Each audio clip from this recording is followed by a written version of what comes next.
नमस्कार मित्रांनो, लक्ष्मीच्या पाऊलांनी या मालिकेच्या 6 ऑगस्टच्या भागात आपल्याला पाहायला मिळणार आहे. अनामिकाचा भाऊ अनामिकाला घरी घेऊन जाण्यासाठी आलेला असतो. त्यावेळी रजनी तिला म्हणत असते, नको ना गं असं आम्हाला सोडून जाऊस. त्यावेळी अनामिकाचा भाऊ आबांना म्हणत असतो, मी मार्ग काढला आहे, मी अनुला आमच्या घरी घेऊन जायला आलोय. त्यानंतर पूजा नावाच्या मुलीचा फोन येतो तर कला अद्वैतला दाखवते. अद्वैत तिला म्हणतो, उचल मग.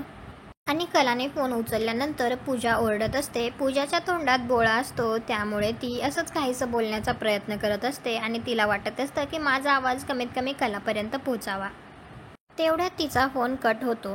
त्यानंतर अद्वैत आणि कला पूजाच्या घरी भेट देतात. त्यावेळी तिची आई सांगते, 2 दिवसांपूर्वी पूजा ऑफिसला जायला निघाली होती आणि त्या दिवशी ती जी ऑफिसला गेली ती अजून घरी आलीच नाही. हे ऐकून तर अद्वैत आणि कलाला खूपच आश्चर्य वाटतं आणि तिची आई तिच्या मुलीच्या काळजीपोटी खूप घाबरलेली असते आणि तिला तिच्या मुलीची खूप काळजी वाटत असते. आता कला आणि अद्वैत पूजाचा शोध घेतील का? तेव्हा ज्यांना हे सगळं कळेल की हे सगळं राहुलनेच केलं आहे, तेव्हा ते त्याच्यावर काय आरोप करतील किंवा त्याला काय शिक्षा देतील, कॉमेंट करून नक्की सांगा. व्हिडिओला लाईक करा, आपल्या मराठी मालिका चॅनलला सबस्क्राईब करा. भेटू उद्याच्या भागात.